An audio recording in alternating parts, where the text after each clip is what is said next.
बांग्लादेशियों के घुसपैठ का मुद्दा बीजेपी ने पूरे चुनाव में उठाया और यह कहा कि अगर सत्ता में आए तो घुसपैठियों को बाहर भेज दिया जाएगा।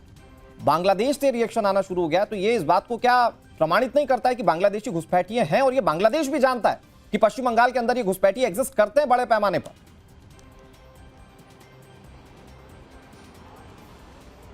देखिए, निश्चित रूप से घुसपैठ एक बड़ा मुद्दा रहा है इस चुनाव में। चाहे गृह मंत्री अमित शाह की बात करें, प्रधानमंत्री मोदी की बात करें, उनके जो प्रथम 3 एजेंडे जो हैं, जो सरकार बनने के बाद वो पूरा करेंगे, क्योंकि लगातार बीजेपी की तरफ से आरोप लगता आ रहा था कि टीएमसी जो है, ममता बनर्जी जो है, वो जमीन नहीं दे रही थी प्रॉपर फेंसिंग कराने के लिए और इसी कारण से बीएसएफ अपनी प्रॉपर फेंसिंग जो है वो नहीं कर पाई और घुसपैठ जो है लगातार बढ़ता गया। इस बात से इंकार नहीं किया जा सकता कि पश्चिम बंगाल के अंदर जो अवैध घुसपैठी है उनकी संख्या है और लगातार इसी कारण से लगातार उनके ऊपर कार्रवाई भी हमने देखी है। लेकिन जिस तरीके से ये पूरा चुनावी माहौल जो है वो एक घुसपैठ के ऊपर रहा, गृह मंत्री अमित शाह लगातार कहते रहे कि अगर हमारी सरकार आएगी तो हम इनके ऊपर कार्रवाई करेंगे, इसके अलावा इनको वापस भेजेंगे और ये भी कहा कि जहां भी फेंसिंग नहीं है वहां पर फेंस कराया जाएगा। अब जो बांग्लादेश से स्वर निकल रहा है, जो आवाज निकल रही है, ये अपने आप में इस बात को तस्दीक करता है, इस बात को प्रूफ करता है कि यहाँ पर घुसपैठ जो है वो रहा है और यही कारण है कि न्यू टाउन में भी जब हमने एसआईआर के बाद रिपोर्ट किया था तो वहां भी कई सारे लोग जो है अपने घर छोड़कर चले गए थे। बताया गया था कि वो कोई मालदा से आया था, कोई किसी और सुंदरबन से आया था और हमने देखा था कि जब उन बॉर्डर्स पे जाकर हमने उनसे पूछा तो उन्होंने कहा कि हम नदी के रास्ते जो हैं वो पश्चिम बंगाल में इंटर किए थे और यहाँ पर कुछ बिचौलिए थे जो पैसे लेकर उनको पार उस एसआईआर में 90 लाख नाम कटना और 27 लाख कोर वोटर्स का हटना, ये बहुत सारे सवाल खड़े करता है। अब अवधेश सर बहुत जल्दी से, क्योंकि अभी बड़ी खबरें आ रही है, मुझे उसका रुख करना होगा एक बहुत जल्दी से, क्या ये जो एसआईआर में नाम कटे ये बांग्लादेश को डरा रहा है क्या कि इतनी बड़ी तादाद में हो सकता है कि बीजेपी सत्ता में आए तो इनको भगा दे? और फिर क्या ये जो बांग्लादेशी सांसद है वो ऑथेंटिकेट नहीं करते कि बांग्लादेशी घुसपैठिए पश्चिम बंगाल के अंदर हैं? नहीं, वो तो भारत की सरकार ने यहाँ के दूतावास को, जो बांग्लादेश का हाई कमीशन है, उनके सामने अपनी बात बार बार रखी है, बताया भी है बुलाकर क्या स्थिति है। जब बांग्लादेश ने पूछा उनको भी बताया गया है। बांग्लादेश सामान्यतः इसको स्वीकार नहीं करता है, लेकिन सिटीजन्स पार्टी तो उस काल में पैदा ही हुई थी जबकि वो ममता जो बेगम खालिदा शेख हसीना वाजेद के विरुद्ध जो आंदोलन था उसमें वो पार्टी पैदा हुई, जिस पार्टी ने पूर्वोत्तर को खत्म होने की बात की थी आपको, और उसकी बड़ी भूमिका रही है उसमें। उसके एक कार्यकर्ता की हत्या भी हो गई और वो हत्या करने वाले बाहर रहे हैं, तो वो एक आक्रामक पार्टी है। इस समय की बांग्लादेश की सरकार शांति से और भारत की सरकार मिलकर अपने संबंधों को कर रही है। बांग्लादेशी घुसपैठियों की समस्या हमारी समस्या है, अब उनको बुरा लगे अच्छा लगे उससे भारत का लेना देना नहीं है। True sir. अगर जो पकड़े जाएंगे उनके लिए जाएगा। तो ये एसआईआर में नाम कटना क्या वजह है कि बांग्लादेश डर गया है?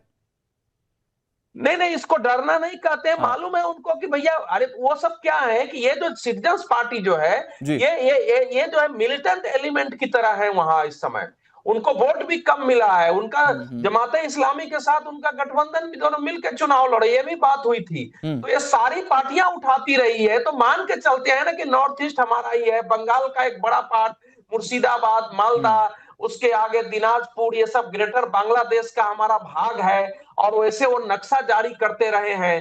तो उनका एक वो तो एक लंबी उनकी सोच है, ठीक है। लेकिन वो बहस चलेगी वहां। कोलकाता के चुनाव में बांग्लादेश के बड़े एलिमेंट्स की भूमिका रहती है, वही नहीं असम के चुनाव में रहती है, त्रिपुरा के चुनाव में रहती है। वो कोई अकेले पश्चिम बंगाल का विषय नहीं होता है, वहां के जो बहुत सारे एलिमेंट्स हैं और इधर संबंध भी है। आप हमारे बिहार में जाएंगे तो मुजफ्फरपुर, बेगूसराय, सबके लोग, मुंगेर के लोग, बंगाल से लगे हुए, ठीक है। अवधेश सर, मैं फिर उस पर बात कर रहा हूं आपसे, मैं इस पर फिर बात करता हूं। मैं बहुत जल्दी से सैयद जवाद भाई, क्योंकि वो लगातार विरोध करते रहे, तो एक पॉजिटिव पॉइंट, अगर भारतीय जनता पार्टी जीतती है तो घुसपैठिए वापस जाएंगे और उसी बात का डर या खलबली बांग्लादेश में मची हुई है। सैयद जवाद भाई, कम से कम एक पॉजिटिव तो होगा ना, क्योंकि आप पॉजिटिव बोलते नहीं है मौजूदा बीजेपी सरकार के लिए। मैं बोलता हूं तो इल्जाम है मुझ पर बगावत का, मैं बोलता हूं तो इल्जाम है मुझ पर बगावत का। मैं अगर चुप रहा तो बड़ी बेबसी सी होती है। आप और चुप रह जाएं। ठीक है। अब सभी लोग चरण वंदना में लगे हुए हैं। मैं लेकर के, मैंने तो कहा तंत्र के तांत्रिक दिन भर जो है लगे रहते हैं चरण वंदना में। कुछ लोग तो हों जो सरकार की आलोचना कर सके। अच्छा सैयद जवाद भाई, ऐसा तो नहीं कि बीजेपी के विरोध में भाई घुसपैठियों को वापस भेजने वाली बात कह दी, अब आप बांग्लादेश के सांसद पर के खिलाफ तो नहीं बोलने लगेंगे कि नहीं वो गलत बोल रहे, झूठ बोल रहे हैं? ऐसा तो नहीं करेंगे? देखिए, घुसपैठिए हम भी कह रहे हैं, मुद्दा है, हाँ और घुसपैठियों को भारत में नहीं रहना चाहिए। सैयद जवाद भाई, वो अगर बीजेपी की सरकार आने पर घुसपैठियों के वापस बांग्लादेश भेजे जाने की बात कह रहे हैं, तो इसका दूसरा मतलब ये भी ना कि टीएमसी आएगी तो वो बांग्लादेशी वहीं रहेंगे। वो आश्वस्त है इस बात के लिए।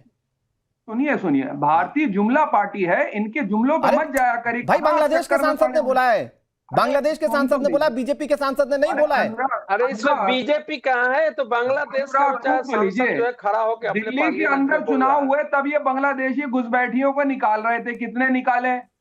उसके अरे बाद भाई अभी तो खलबली मची है बांग्लादेश में। अभी जब अरे भाई हरियाणा में चुनाव हो रहे थे, बांग्लादेशियों को निकाल रहे थे। उसके बाद महाराष्ट्र में चुनाव हुए तो बांग्लादेशियों को निकाल रहे थे। फिर छत्तीसगढ़ में भी निकाल रहे थे। कितने निकाले? और शेख हसीना को यहाँ छुपाए रखा हुआ है। अरे भाई देखिए, ऐसा है, आप जितने राज्यों का नाम ले रहे हैं, यहां से अगर घुसपैठियों को निकालने की बात हुई तो कभी दूसरे देश में खलबली नहीं मची, बांग्लादेश में मच गई है। बहुत जल्दी से अवधेश सर कुछ कहना चाह रहे, 10 सेकंड फिर मैं बीजेपी के पास जा रहा हूं। अरे अवधेश सर, मैं ये कह रहा हूँ कि जब बात या कोई भी है, घुसपैठिए बड़ी समस्या है। अगर देश की सरकारें उनका आधार कार्ड बनवाएंगी, देश की सरकारें उनका वोटर आई कार्ड बनवाएंगे, उनको निवासित बनाएंगे, उनके पक्ष में खड़ी होंगे, तो निकालना जरा कठिन होता है। और पश्चिम बंगाल का 24 परगना और तो उसका केंद्र बना हुआ है, जब बात तुमको मालूम होना चाहिए। और इसीलिए प्राइम मिनिस्टर ने 15 अगस्त के भाषण के बाद एक डेमोग्राफिक कमीशन बना दिया है। वो हाई पावर कमिटी है जो कि समझ रही है, और एक लॉन्ग टर्म इसका इलाज करना पड़ेगा। और लॉन्ग टर्म इलाज के लिए बड़े हैं कि एक दो पकड़ में दिल्ली में भी आते हैं, उनको जाकर ठेल दिया जाता है, लेकिन वो सब समस्या का समाधान नहीं, समस्या का समाधान करना पड़ेगा। बड़ी बात क्या है, केंद्र सरकार जब सदन के अंदर यह आंकड़ा देती है कि सबसे ज्यादा घुसपैठ बंगाल के रास्ते हो रही है, तो वो घुसपैठ सैयद जवाद नहीं देख पाते, विपक्षी पार्टियां नहीं देख पाती हैं। फिर वो दिल्ली की बात करेंगे, छत्तीसगढ़ की बात करेंगे, राजस्थान बिहार की बात करेंगे। भाई सबसे ज्यादा घुसपैठ हो रही है बंगाल के अंदर बांग्लादेश से। मैं आ रहा हूं सैयद जवाद भाई, आ रहा हूं बीजेपी के पास भी आ रहा हूं। बड़ी खबर आ गई है, भारतीय जनता पार्टी ने टीएमसी पर बड़ा निशाना साधा। एग्जिट पोल के नतीजों से टीएमसी बौखला गई है, टीएमसी अब ड्रामा मोड में आ गई है। शहजाद पूनावाला कह रहे हैं चुनाव आयोग ने पहले से ही जानकारी दे दी थी। दरअसल ये बात उन्होंने स्ट्रांग रूम में जो छेड़छाड़ की बात या आरोप लगाया जा रहा था टीएमसी की ओर से, उस संबंध में कही है। शहजाद पूनावाला क्या कह रहे हैं, जरा सुनिए। जब से एग्जिट पोल्स आए हैं और ये स्थिति साफ बनती जा रही है कि बंगाल में पहली बार भारतीय जनता पार्टी की सरकार बनने वाली है और टीएमसी की बहुत बुरी हार होने वाली है, तब से टीएमसी ट्रिपल डी में चली गई है। डी से डिनायल में है कि ऐसा हो ही नहीं सकता, डी से डाइवर्जन करने की कोशिश कर रही है, ध्यान भटकाने की, और डी से ड्रामा मोड में आ चुकी है। और इसीलिए कल जिस प्रकार से स्ट्रांग रूम के बाहर ड्रामा किया गया उनके मंत्री और उनके एक विधायक प्रवक्ता के द्वारा, इलेक्शन कमीशन ने पूरा क्लैरिफिकेशन पहले ही दे दिया था कि किस प्रकार से सभी कैंडिडेट्स को बताया गया था कि पोस्टल बैलेट्स का सेग्रीगेशन 4 बजे होना है। बाकी के जो स्ट्रांग रूम्स जहां पे ईवीएम रखे हैं उसको ना छुआ गया, वो सुरक्षित है, उस सबको दिखाया गया। ये टीएमसी को बात पूरी तरह से मालूम थी, फिर भी टीएमसी वहां पर जाकर एक प्रकार से माहौल बनाना चाहती है। इसको मैं कहता हूं प्री पोल एक्सक्यूज। वैसे तो चुनाव हारने के बाद लोग एक्सक्यूज बनाते हैं, इसलिए हारा उसलिए हारा, ताकि अपने आप को बचा सके।